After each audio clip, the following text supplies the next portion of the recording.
Donc comme disait Soisig, je ne vais pas forcément apporter des réponses, mais inviter à regarder les choses un petit peu autrement. C'est bon le son dans le fond de la salle? Ouais?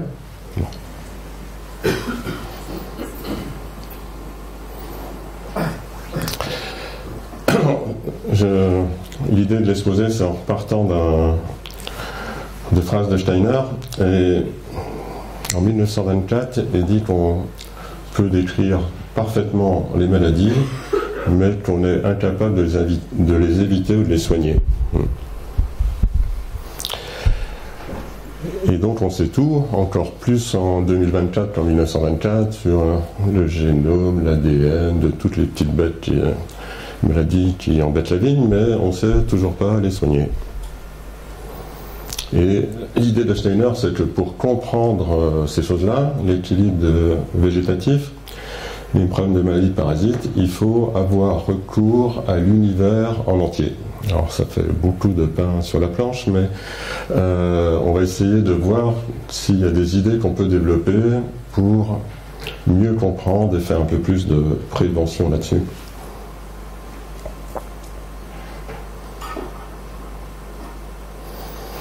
Et c'est vrai que, en tout cas, la Terre toute seule n'explique pas le monde végétal ni le monde animal.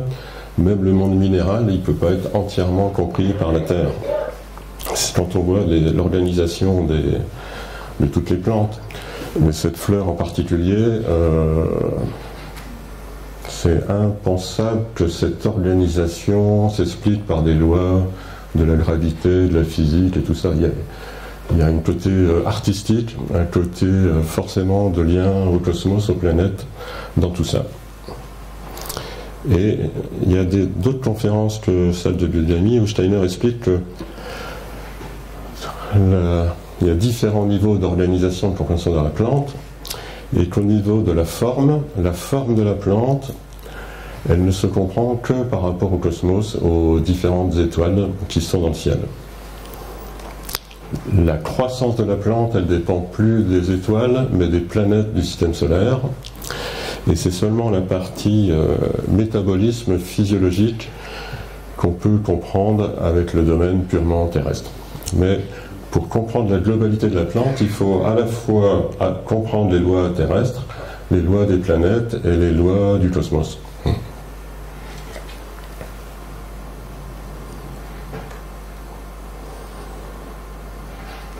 Alors comme on ne peut pas tout explorer, il y a une indication de Steiner qui est aussi fondamentale, c'est que un phénomène, on ne peut jamais le comprendre intégralement en tout seul. Tout ce qui se passe, c'est toujours des histoires d'interaction. Des interactions entre éléments contraires.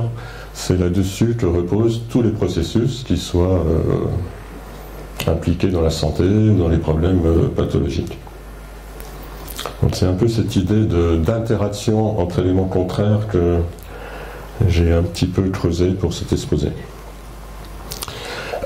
Les interactions entre éléments contraires, on peut les représenter de façon générale avec cette courbe qu'on appelle le Lemniscat ou le signe de l'infini, parce qu'il y a des éléments contraires, mais on ne peut jamais pousser les choses à l'infini. Il y a des interactions font qu'il y a des phénomènes qui vont se compléter ou se retourner.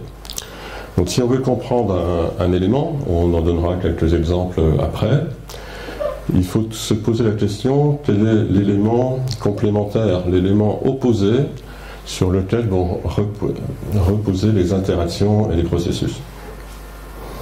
Et si j'amplifie une tendance, que ce soit dans une boucle ou dans l'autre, à un moment donné, je ne peux pas aller jusqu'à l'infini, il y aura toujours un phénomène de retournement, qui peut être en positif ou souvent en négatif. On prévoit que l'amplification d'un truc, et au bout d'un moment, les choses se retournent contre nous. Et de l'autre côté, il va y avoir aussi ce même phénomène de retournement. Donc, cette notion de polarité et de retournement, elle est importante à prendre en compte pour un petit peu comprendre le vivant qui échappe aux lois un peu trop linéaires. Et entre les pôles, en général, il y a toujours un élément intermédiaire qui sert de médiateur entre les deux pôles. Donc cet élément intermédiaire, il a aussi plus ou moins d'importance. Dans certains cas, le problème n'est pas d'agir sur l'un ou l'autre pôle, mais plutôt sur l'élément intermédiaire. Alors dans la polarité, il y a des polarités en termes de substance, en termes d'énergie. Il y a des polarités aussi dans le temps, dans le rythme des saisons. Et dans le rythme des saisons, la polarité de base, c'est l'été et l'hiver. C'est un petit peu l'équivalent de l'éveil et du sommeil à l'échelle de la journée pour nous. Alors pendant l'été, c'est là où il y a le plus d'activité biologique, où les plantes poussent, mais c'est le moment où la Terre, en tant qu'être, est à l'état plutôt endormi. Donc l'été, on a beaucoup d'activités biologiques, mais la Terre s'endort. Elle a envie de faire la sieste comme nous l'été. Et l'hiver, c'est l'inverse. L'hiver, les plantes annuelles sont mortes, les plantes pérennes sont en repos végétatif, et c'est le moment où la Terre se réveille, devient plus consciente d'elle-même, plus consciente des forces de l'univers et de tout ce qui se passe dans son enveloppe. Mais c'est plus une activité biologique, c'est plutôt une activité de conscience qui change l'activité même chimique des minéraux du sol. Et tout ça, c'est un petit peu lié à des forces qui interviennent en permanence dans le domaine terrestre. Il y a toutes les planètes, tout le cosmos, mais les forces les plus basiques et omniprésentes, c'est les forces de la Lune et du Soleil. Alors, du point de vue de l'hémisphère nord, le Soleil, là, il a un petit peu quitté nos latitudes pour sévir plutôt dans l'hémisphère sud. Et du coup, la période hivernale, c'est le moment où les forces lunaires sont les plus importantes dans le sol. Et c'est l'inverse en été. En été, le Soleil remonte dans notre hémisphère, et du coup, les forces lunaires sont plus présentes dans l'hémisphère sud. Mais ces deux luminaires, comme on dit, ont une incidence, un impact différent selon les saisons. Alors, l'impact, il est en permanence, parce que la Terre est en permanence dans le champ de force de la Lune, comme elle est en permanence dans le champ de force du Soleil. Mais il y a des attributs respectifs qui vont être plus ou moins forts au fil des saisons. Alors tout ce qui a trait à la Lune,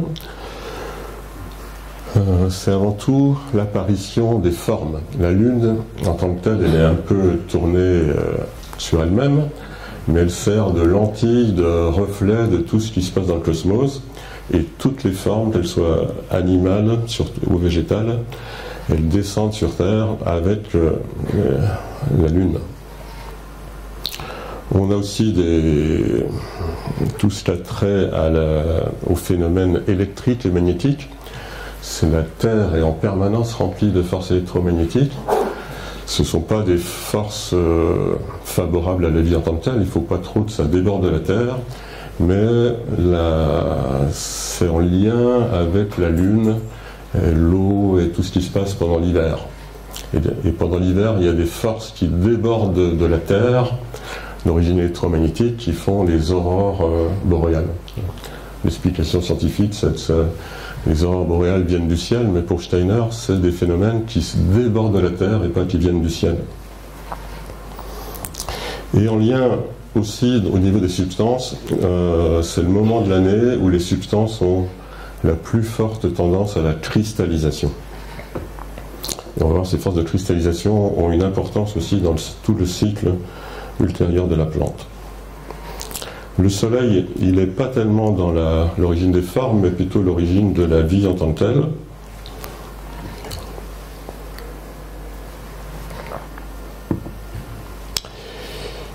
Et tous les phénomènes de croissance, tout ce qui est vitalité, et ça nécessite les forces solaires, surtout dans le domaine des plantes. Et le Soleil fait aussi mûrir, va participer au processus d'élaboration de la graine. Alors ces forces de l'hiver, elles se manifestent plus ou moins, cet hiver on ne les a pas vues beaucoup, mais dans les phénomènes de cristallisation. Et ces phénomènes de cristallisation, ils ont un maximum dans la saison entre en gros, le 15 janvier et le 15 février. Quand les substances sont totalement cristallisées, elles n'ont plus d'incidence directe sur la vie des plantes, mais pendant la phase qui précède la cristallisation et pendant la phase qui suit la décristallisation, ces substances ont beaucoup d'importance pour la vie des plantes.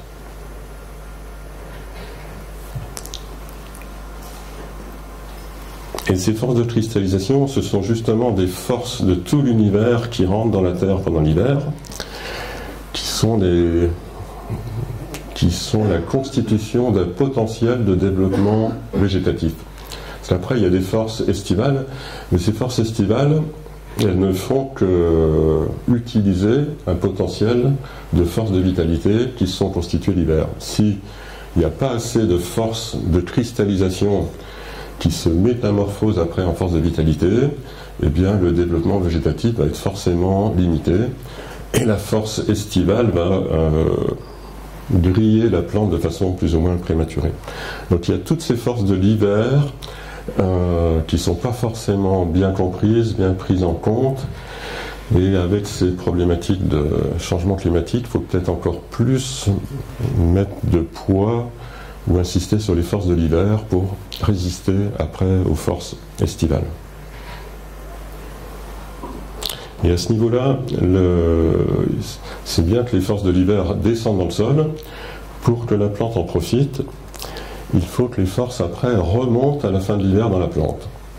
Et pour que ces forces remontent dans la plante, la substance du sol la plus importante, c'est l'argile. Donc selon que les sols sont plus ou moins argileux, il y a une aptitude des sols à faire plus ou moins remonter les forces de vitalité engrangées pendant l'hiver. Et dans les sols qui manquent d'argile, il y a peut-être des choses à essayer que je ne vais pas développer maintenant, parce que c'est Anne qui va en parler tout à l'heure.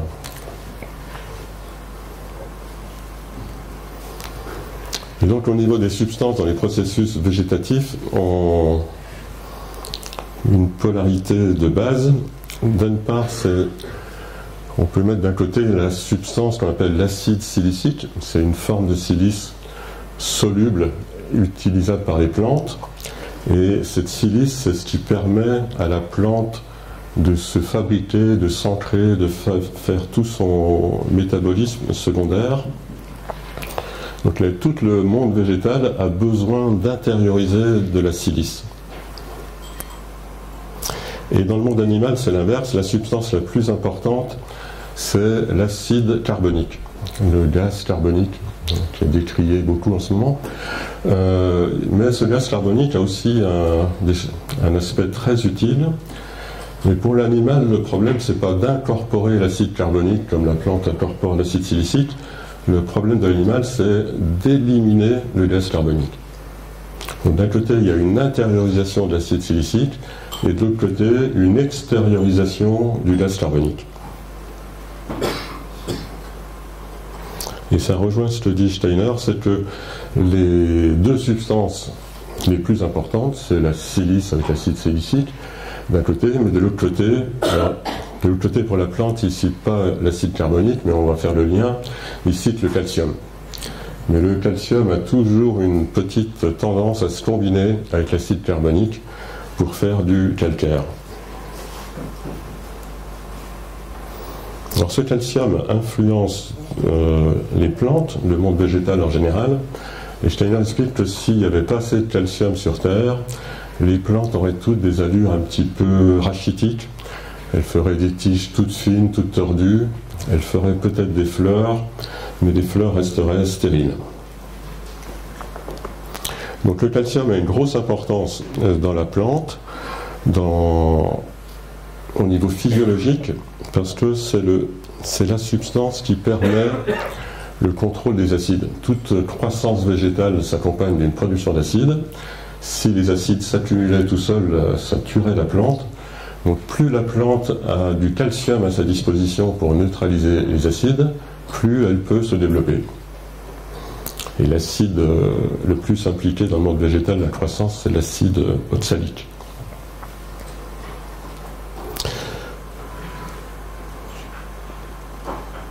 Et après, le calcium, quand il n'a plus de rôle physiologique, il se dépose aussi dans les parois des cellules, ça fait des parois de cellules plus solides.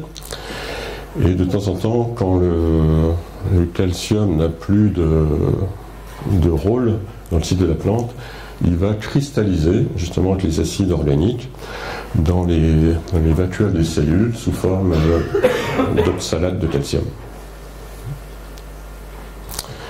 Donc ça, c'est le côté... le calcium, il a une importance en tant que tel, mais le calcium a une double importance, c'est un peu le contremaître de la croissance et de la fabrication des acides.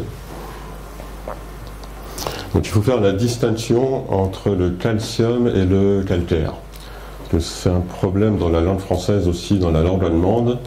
On utilise des fois le même mot pour parler du calcium ou du calcaire. Et on n'est pas toujours très clair si c'est vraiment le calcaire ou le calcium dont il s'agit. Alors ce calcium, Steiner dit que c'est un personnage très avide qui veut tout pour lui. Alors son avidité, elle est avant tout tournée dans les acides végétaux. Il a envie de se combiner avec tous les acides végétaux. Il est totalement fou de l'acide oxalique, c'est le point qu'il arrive à faire de l'oxalate de calcium. Mais il est totalement obnubilé par les acides végétaux tant qu'il ne voit pas passer l'acide carbonique. L'acide carbonique, c'est encore plus attirant pour le calcium que les acides végétaux. Et à ce moment-là, il se combine avec l'acide carbonique et fait du calcaire. Sa passion le tue, l'immobilise dans le calcaire.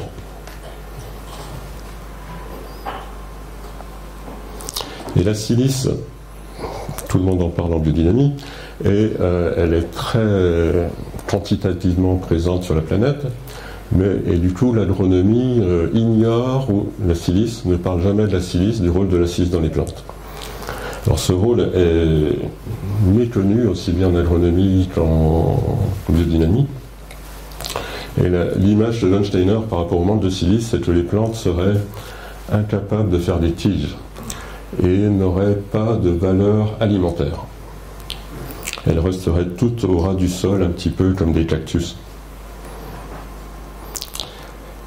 Ça, c'est l'aspect structurel de la silice, la solidité des tiges, comme dans la prêle, ça tout le monde connaît, mais le côté ignoré de la silice, c'est son rôle physiologique.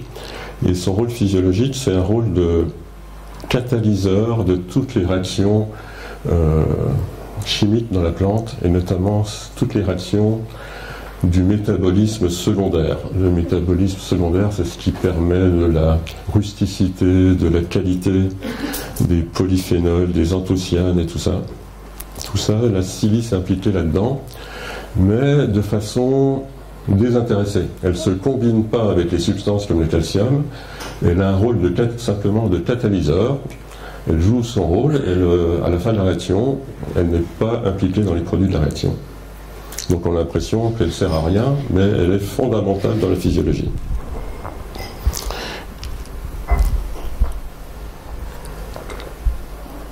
Et après, dans la physiologie, il y a des plantes qui accumulent la silice en elles.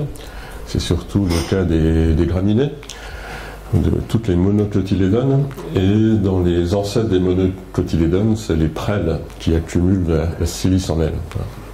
Mais toutes les plantes ont besoin de silice, même celles qui n'accumulent pas la silice. Celles qui n'accumulent pas la silice, en fait, elles l'éliminent, elles se déposent sous forme de petits cristaux dans les feuilles, et elles retombent au sol quand les feuilles tombent à l'automne.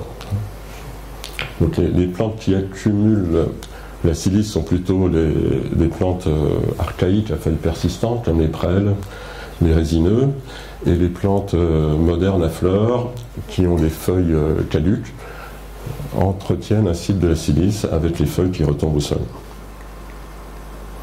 Donc cette silice, elle a aussi une polarité entre un élément actif qui est de l'acide silicique. Alors cet acide silicique, il existe sous différentes formes.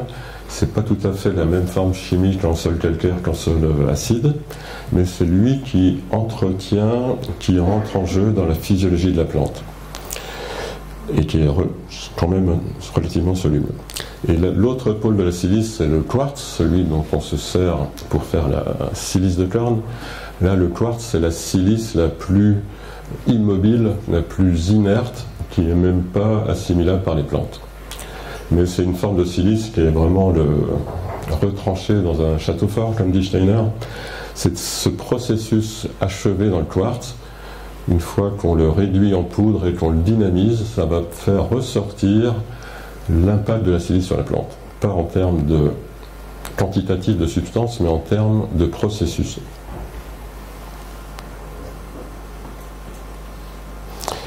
Et donc on peut résumer aussi, on peut jouer sur cette polarité entre calcium et silice, et le médiateur entre les deux, sur lequel on reviendra tout à l'heure, c'est cette histoire d'argile.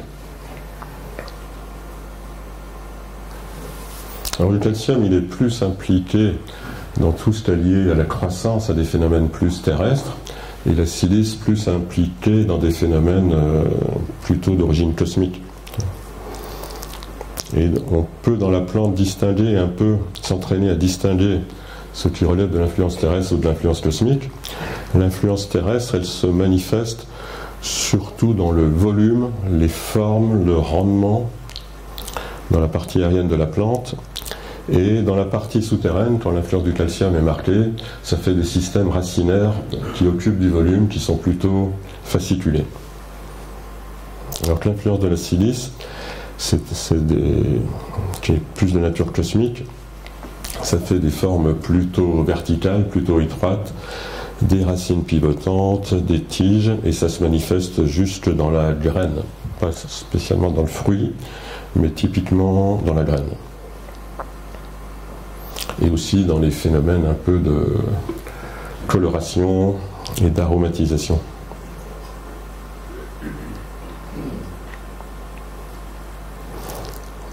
Alors si pour comprendre les différentes évolutions des formes de vie sur la planète qui se différencient dans le monde végétal et animal, on ne peut pas partir, comme la science le propose, d'une nature purement minérale qui devient à un moment donné vivante. Le minéral ne peut pas donner naissance à la vie. Donc il faut plutôt concevoir qu'il y a une force de vie préalable, qui est de nature un peu plutôt végétale indifférenciée, qui se différencie d'un côté dans les forces du monde végétal et d'un autre côté dans les forces du monde animal.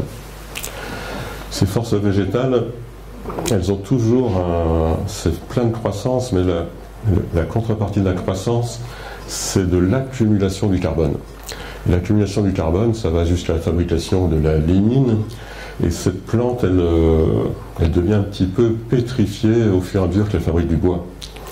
On peut dire que les plantes pérennes, les arbres, sont un peu moins vivants que les plantes annuelles, et le bois est beaucoup plus chargé en éléments minéraux que la paille, par exemple. Et le végétal donc va perdre sa vitalité dans le bois, et ça va donner naissance un petit peu au monde minéral. Donc la tendance végétale, c'est enregistrer, stocker du carbone. Et pour cela, la matière première de la plante, c'est le gaz carbonique.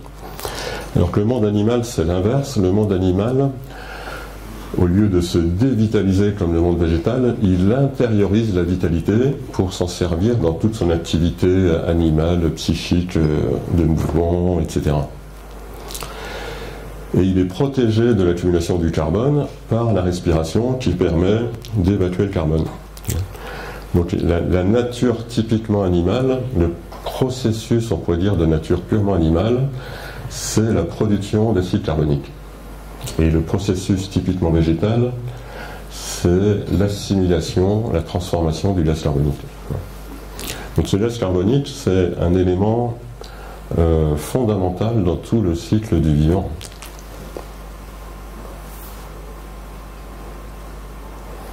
Donc il est indispensable pour la photosynthèse. Il faut aussi de l'énergie du soleil en face, mais d'un point de vue substantiel, c'est le gaz carbonique qui permet à la plante de construire sa matière végétale. Cette matière végétale, après, elle va être consommée par des animaux qui déconstruisent la matière organique pour récupérer de l'énergie, et ces animaux rejettent du gaz carbonique. Et c'est le cycle aérien du carbone entre le gaz carbonique, le monde animal et le monde végétal. Mais il y a une deuxième partie du cycle qui se passe à l'intérieur du sol. Toutes les plantes qui meurent, même les animaux, les déjections animales, tout ça, ça retourne au sol. Et quand ça retourne au sol, dans le sol, ce ne sont pas des phénomènes de construction, mais des phénomènes de déconstruction. Et ces phénomènes de déconstruction, de par leur nature, c'est plutôt des phénomènes de nature animale que végétale. La déconstruction du carbone va faire une différenciation du carbone difficile à décomposer, qui va se maintenir un peu dans ce qu'on appelle l'humus stable, et une autre partie qui va aboutir à la fabrication du gaz carbonique. Donc toute l'activité microbienne du sol, elle produit du gaz carbonique. Et donc il faut qu'elle est liée, comme les animaux qui mangent les plantes, à une nourriture et à une production de gaz carbonique. Donc ce gaz carbonique, il est,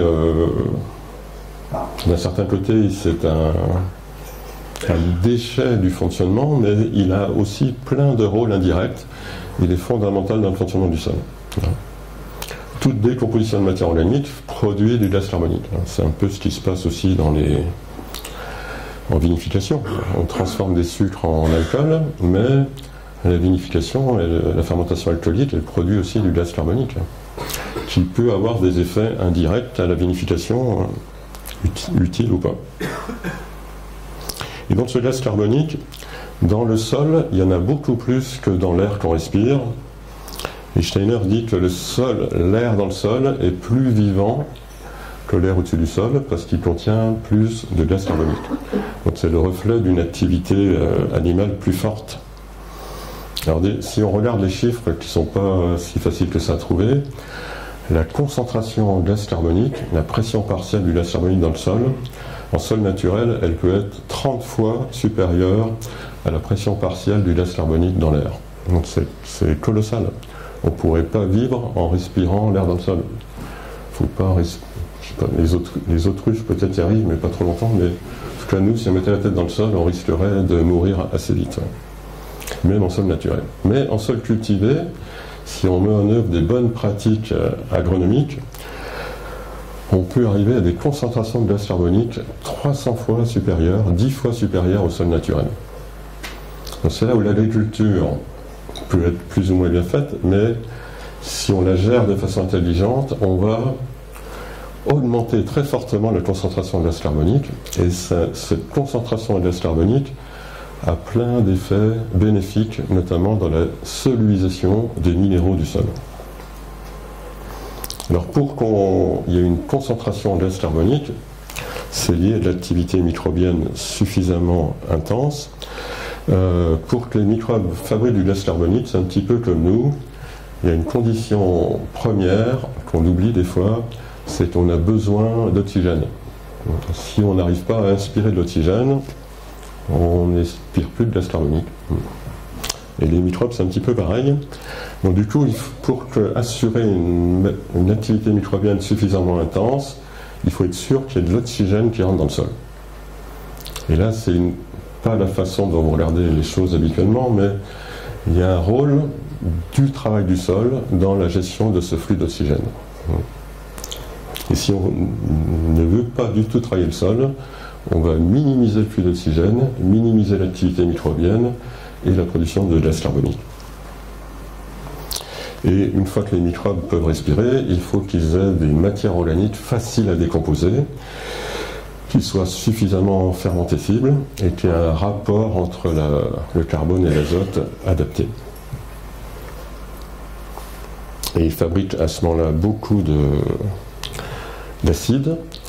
Et pour que ces acides ne limitent pas l'activité microbienne, on retombe sur la nécessité du calcium, qui est directement disponible dans les sols calcaires, et qui implique d'apporter du calcaire dans les sols non calcaires si on veut optimiser le fonctionnement du sol. Et quand on fait tout ça, eh bien, cette gestion organique combinée au travail du sol, c'est vraiment fondamental dans toutes les formes d'agriculture. Et on n'a pratiquement plus besoin d'apports minéraux, notamment les minéraux peu solubles. En agronomie classique, on parle souvent du phosphore, on dit le phosphore c'est pas soluble, il n'y en a pas beaucoup dans le sol, il faut avoir des engrais phosphatés, en bio il n'y en a pas assez, les gisements de phosphore vont s'épuiser. C'est des discours qui ne sont, où on pense en apport NPK, mais pas du tout en optimisation du sol. La plupart du temps, il y a des tonnes de phosphore qui ne sont pas sous des formes solubles, mais si on intensifie l'activité microbienne, on solubilise le phosphore. Et on solubilise les minéraux très peu solubles avec le gaz carbonique, notamment la silice. On peut avoir 3 fois plus de silice soluble avec une bonne activité microbienne que sans une activité microbienne intense.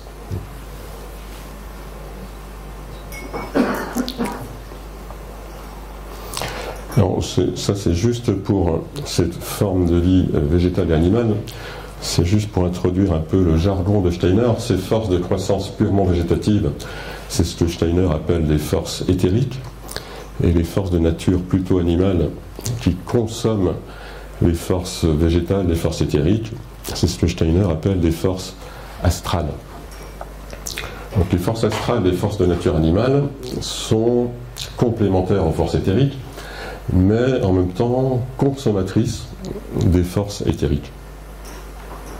Donc on peut, je reviens à mon motif d'aujourd'hui, le lemniscate, on peut le voir aussi au niveau des forces. Et au niveau des cultures, là je pars plutôt de l'élément médiateur en premier, on peut, si on gère l'équilibre correctement, on a un état de santé des cultures qui ne sont pas spécialement sensibles aux maladies, aux parasites, etc. Et cet état de santé d'équilibre, c'est d'un côté les forces de vitalité pure, qui sont des forces de nature éthérique, et de l'opposé, ces forces astrales qui consomment la vitalité, qu'il faut appeler des forces de dépérissement. Alors les forces de dépérissement, elles paraissent moins sympathiques que les forces de vitalité, mais elles sont autant utiles les unes que les autres dans l'équilibre végétatif. Les forces de dépérissement, elle n'est pas négative en elle-même, elle devient négative si elle devient excessivement présente. Et les forces de vitalité, si elles sont excessivement présentes, elles deviennent aussi négatives, elles vont favoriser des pathologies dans le monde végétal. Alors les pathologies dans le monde végétal, c'est un petit peu différent que dans le monde animal.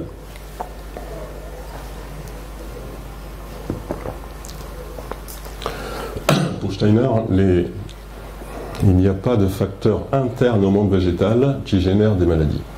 Alors qu'il peut y avoir des facteurs internes au monde animal. Chez les humains, on a beaucoup de facteurs internes pour nous rendre malades nous-mêmes. Même en mangeant tout ce qu'il faut, on peut se tomber malade par nous-mêmes. Mais la plante, elle n'est pas un télo. Il n'y a aucune chance que la plante se rende malade par elle-même. Donc les facteurs qui vont déclencher les maladies chez les plantes, c'est plutôt des facteurs extérieurs. Les facteurs de dépérissement, c'est justement ces fameuses forces astrales que la plante ne possède pas en tant que telle.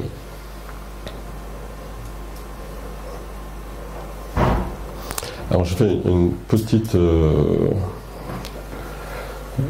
digression sur cette histoire de santé. On peut la regarder de plusieurs façons, cette santé. Et on parle souvent de vigueur, des plantes plus ou moins vigoureuses. Et en général, on aime quand même bien des plantes vigoureuses. Enfin, au moins les paysans classiques. Des fois, on en est moins satisfait chez le villémisme, mais si on n'a pas cette vigueur, c'est embêtant. Mais cette vigueur, c'est important, mais c'est qu'un aspect de l'équilibre de santé, et c'est un aspect différent de la notion de vitalité. Et là aussi, les choses sont toujours plus complexes que ce qu'on pense. il faut gérer un équilibre entre la vigueur et la vitalité. Si on a trop de vitalité, on va tomber dans des pathologies plutôt comme le mildiou par exemple. Et si on a trop de vigueur, la pathologie qui est plutôt la conséquence de l'excès de vigueur, c'est plutôt l'odium.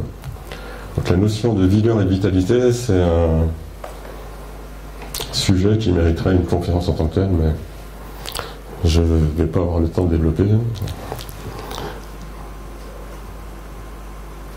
Et donc ces maladies des plantes pour Steiner, elles reposent sur justement ces forces qui viennent de la Lune, les forces de la Lune qui sont plus fortes pendant l'hiver. Elles peuvent devenir trop fortes si l'hiver est très humide et qu'il y a un printemps très humide qui suit. Et à ce moment-là, la vitalité interne du sol déborde du sol. Et ce débordement de vitalité, toutes les petites bêtes, les parasites, les champignons qui vivent dans le sol, considèrent que le niveau du sol, il est plutôt 2-3 mètres au-dessus du sol. Cet excès de vitalité, par cet effet de retournement de polarité, va affaiblir les possibilités de fructification. Et cette fructification affaiblie se traduit par des maladies cryptogamiques.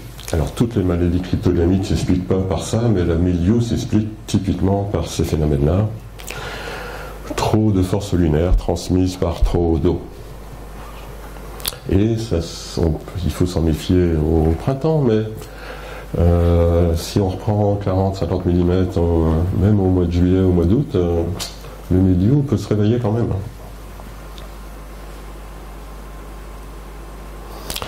Et une remarque de Steiner sur la correction des maladies des plantes, il dit qu'il y a pas mal de problèmes phytosanitaires qui peuvent être réglés ou tamponnés par le calcium. Donc le calcium, il a une gestion physiologique, mais peut-être une gestion aussi phytosanitaire. Pour qu'il joue cet effet phytosanitaire, Steiner précise que le calcium doit rester à l'intérieur du vivant. Donc toutes les plantes qui accumulent du calcium peuvent avoir un intérêt, a priori, dans le contrôle des maladies cryptogamiques. Alors ce contrôle des maladies cryptogamiques, la majorité des cas, c'est un excès de force lunaire. Dans les conférences, dans la 6e conférence de l'UDAMI, Steiner propose en vitesse, ça devait être aussi déjà la fin de la conférence, de faire une décoction de prêle diluée. Alors cette décoction de prêle, il dit simplement diluée, il n'y a pas d'informations complémentaires, mais si on relit les travaux de Madame Kolisko, qui était une collaboratrice de Rudolf Steiner, elle a travaillé sur énormément de sujets, et elle a dans le livre L'agriculture du futur, elle explique comment on fait la dilution de la prêle. Et ce n'est pas une simple dilution, c'est une dilution de type homéopathique, avec des paliers de dilution et potentialisation, chaotisation à chaque palier. Et elle dit que la dilution préconisée par Steiner, avec laquelle elle a eu toujours des très bons résultats, c'est une 5e dilution décimale de la décoction de prêle. Ce qui n'est pas forcément bien pris en compte dans le rituel actuel de la gestion de la prêle. Alors cette prêle, c'est riche en silice, mais la seule prêle préconisée par Steiner, c'est la prêle des champs. Et bizarrement, la prêle des champs, c'est la prêle la moins riche en silice. Mais c'est la seule prêle qui contient du calcium. Et elle contient du calcium sous une forme très spéciale qui n'existe que chez la prêle, qui est du sulfate de calcium. C'est un peu comme le gypse. On pourrait dire que la prêle, c'est un gypse végétal. Et dans d'autres conférences, Steiner explique qu'on peut réguler aussi les maladies des plantes, pas en ramenant la force opposée à l'excès de force lunaire, mais plutôt en épongeant l'excès de force lunaire. Et pour éponger l'excès de force lunaire, Steiner propose de faire des décoctions d'écorces d'arbres. D'écorces d'arbres fortement pénétrées par les forces astrales. Et il cite nommément le chêne et le saule. Alors, le chêne et le saule sont riches en calcium, et le calcium dans ses écorces est combiné avec des tanins. Donc le calcium, il est omniprésent et souvent pour moi pas suffisamment pris en compte dans la globalité de l'agronomie et la globalité de l'équilibre végétatif. Notamment pour le compost, il y a une préparation, on utilise aussi de l'écorce de chêne, et il dit dans la préparation d'écorce de chêne que cette écorce de chêne est le meilleur moyen préventif pour lutter contre les maladies cryptogamiques. Mais en décoction, ça marche aussi.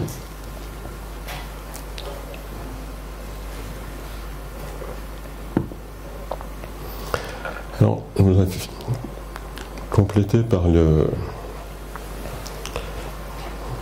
Il y a peut-être une diapo qui n'est pas dans l'ordre que je pensais, mais dans la croissance des plantes, surtout les plantes pérennes, mais les plantes annuelles, comme il y a des méristèmes au bout des racines et des bourgeons, il y a un méristème généralisé là qui s'appelle le cambium. Le cambium se différencie vers l'intérieur dans les faisceaux qui font monter la sève brute, là qu'on appelle le xylème, et à l'extérieur par les faisceaux qu'on appelle le phloème, qui servent à faire descendre la sève élaborée. Et de chaque côté, la différenciation se poursuit. À l'intérieur du tronc, il y a une production de bois qui devient de plus en plus morte, et à l'extérieur, une production de libère qui permet la croissance, le développement des feuilles, etc. Donc ça, c'est la physiologie normale selon les espèces. Il y a des répartitions différentes des faisceaux de xylème et de phloème, mais dans toutes ces plantes, il y a toujours des vaisseaux spécialisés pour la sève brute et des vaisseaux spécialisés pour la sève élaborée. Alors il y a une conférence que Steiner a fait un petit peu avant les conférences aux agriculteurs, des conférences aux ouvriers qui construisaient le glutéanum. Et il y a toute une conférence, il parle du cambium et de la plante. Et il explique que dans la plante, il y a un courant de sève brute qui monte du sol, un courant de sève élaborée qui descend. Ça n'a rien de nouveau. Mais il précise les choses au niveau du fonctionnement. Il dit la sève brute qui vient du sol, s'il n'y avait que cette sève-là en jeu, on ne pourrait pas avoir des arbres vivants. On n'aurait que des souches mortes, desséchées vers le haut. La sève le suc, il appelle ça le suc terrestre, elle est encore vivante dans le sol, mais dès qu'elle monte dans l'arbre, elle se dévitalise. Elle a encore un aspect chimique, mais elle ne peut pas générer la vie de la plante, la vie des arbres. La vie des arbres, elle vient de la sève élaborée. Cette sève élaborée, elle se fabrique dans les feuilles à partir du moment où les feuilles se redéveloppent. En ce moment, les arbres, ils n'ont pas encore de feuilles, donc tout est encore en repos. Mais c'est au printemps, quand les feuilles se redéveloppent, que la sève élaborée est refabriquée, revitalise l'ensemble de tout le tronc et des racines. Mais on ne peut pas compter sur la sève brute pour entretenir la vitalité. La sève brute, c'est utile, mais c'est dévitalisé.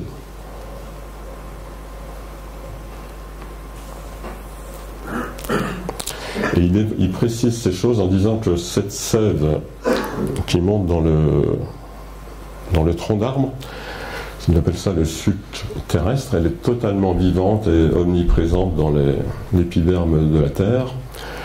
C'est un aspect totalement terrestre dans le fonctionnement de la terre et de la plante. Pour qu'elle monte dans l'arbre, il faut qu'il y ait un appel un petit peu cosmique. C'est les forces cosmiques qui sont à l'origine de la forme et qui servent d'aspirateur, on pourrait dire, pour la sève terrestre. Alors cette sève brute, elle monte dans le xylème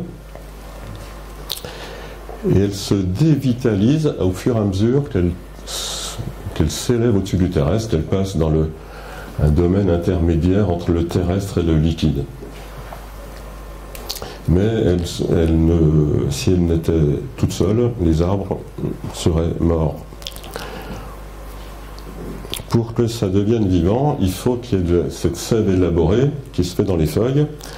Et cette sève élaborée dans les feuilles, elle est dans un domaine encore supérieur qui est plutôt intermédiaire entre l'eau et l'air.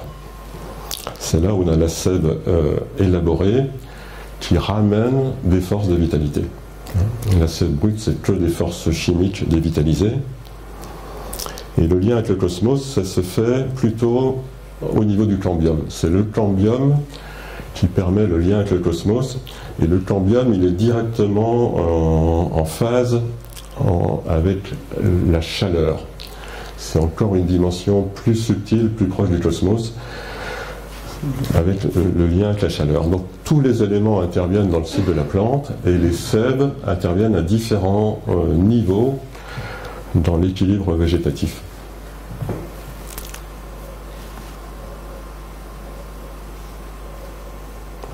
Alors si je refais mon cambium entouré du xylème du phloème, à l'intérieur du tronc, on a en permanence on devrait avoir en permanence un processus de dépérissement qui conduit au durcissement du bois. Le durcissement du bois, c'est de la polymérisation dans les différentes formes de lignine et une imprégnation de tout ça en minéraux.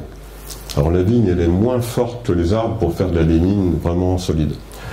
Mais elle compense sa faiblesse en mettant plus de minéraux. Le bois de vigne, c'est le bois le plus riche en minéraux. Et tous les viticulteurs qui brûlent des bois dans les chaudières, ils se sont aperçus que ça faisait beaucoup de cendres, hein, plus que les arbres. Donc la vigne, elle a un excès de vitalité d'un côté, qu'on exploite des fois de façon un petit peu abusive, mais la contrepartie de l'excès de vitalité, c'est qu'elle a un processus d'accumulation de minéraux, de dévitalisation à l'intérieur.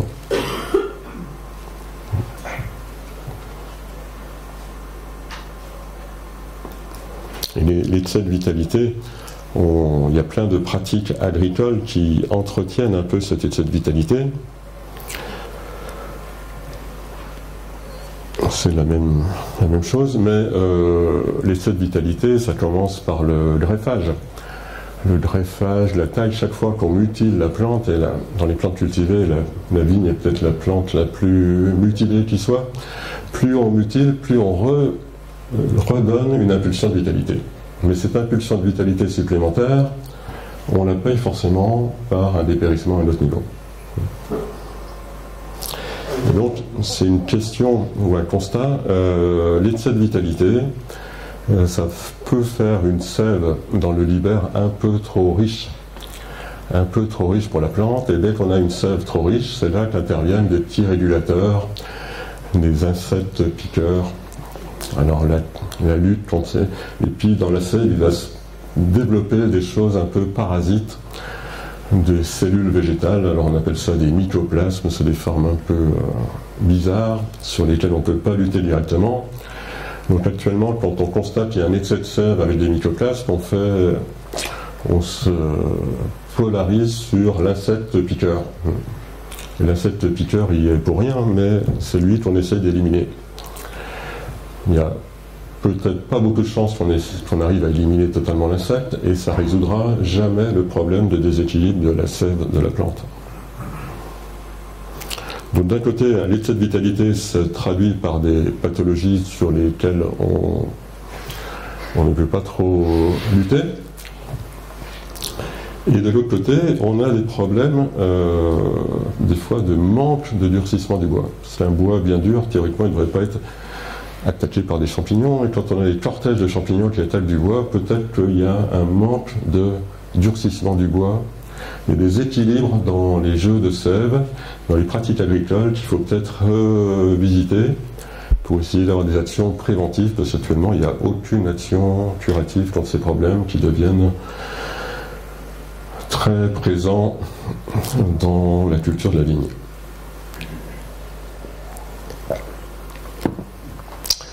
J'ai bientôt fini. Les aspects biodynamiques de régulation de la vitalité. Les deux leviers, c'est la bouse de corne et la scice de corne. Si on utilise de la bouse de corne, on amplifie de la vitalité. Et si on veut amplifier du dépérissement, réguler de la vitalité, on peut faire des silices de corne. C'est des cristallisations sensibles avec de la silice.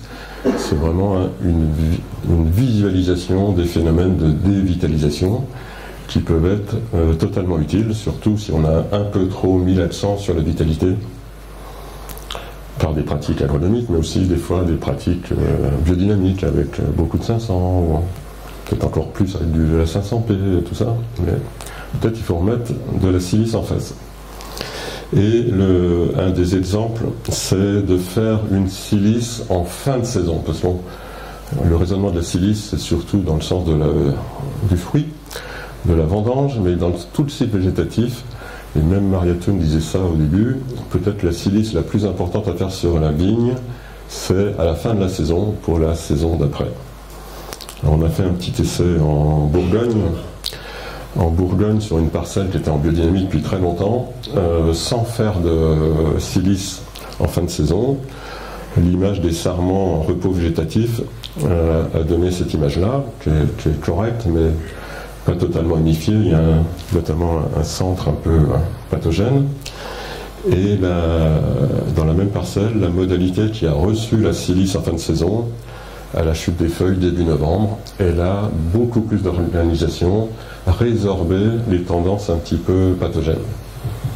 Donc j'insiste lourdement depuis ces essais-là qui datent de quelques années, de faire des silices en fin de saison.